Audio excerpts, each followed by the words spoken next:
Namaste, dear readers. Happy Chaitra Navaratri. Today we will be chanting the 108 names of Kamala, the Mahavidya form of Mahalakshmi. Shri Shiva Uvacha Shatamashtottaram Namnam Kamalaya Varanane Pravakshyamyati Guhyam Hi Nakadapi Prakashayet Mahamaya महालक्ष्मीर् Mahavani महेश्वरी महादेवी महारात्रिर् महिषासुरमर्दिनी कालरात्रिः कुहू पूर्णा नंदाद्या भद्रिका निशा जया रिक्ता महाशक्तिः देवमाता कृशोदरी शचीन्द्राणी शक्रनुता शंकरप्रियवल्लभा महावराहजननी मदनोन्मथिनी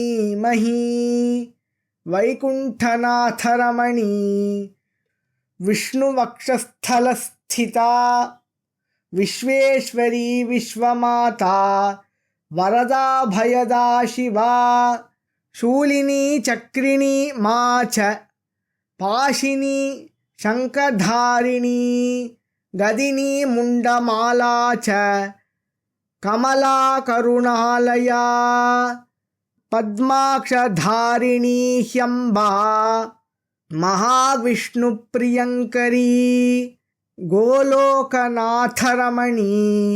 गोलोकेश्वर पूजिता गया गंगा च यमुना गोमती गरुडासना गंडकी शरयूतापी रेवा चैव पयस्विनी नर्मदा चैव Kaveri केदारस्थलवासिनी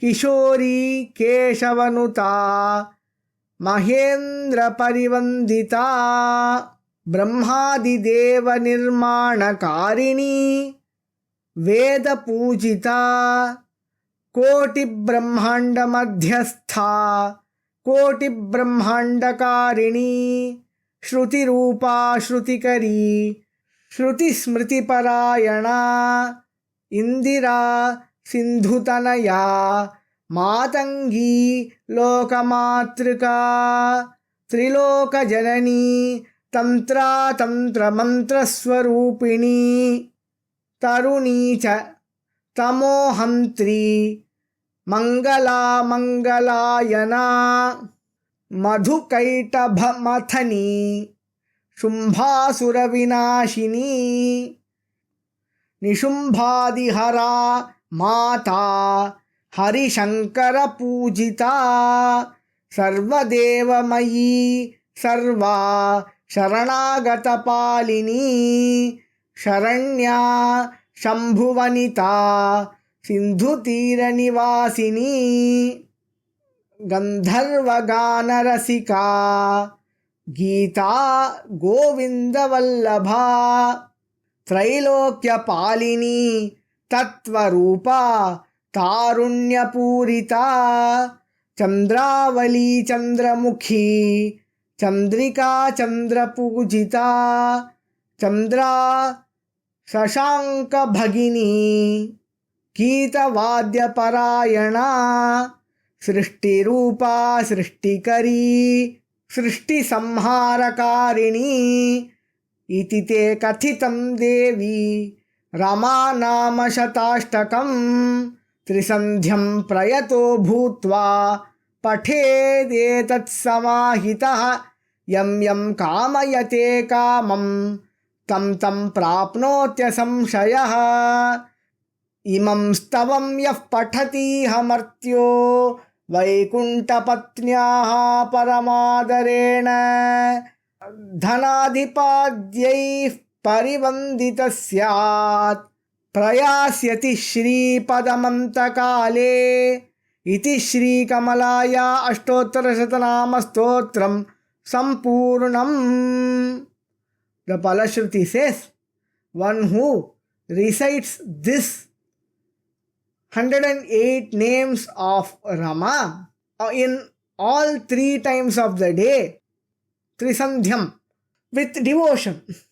Whatever he desires for, wishes for, he shall attain it. There is no doubt in this matter.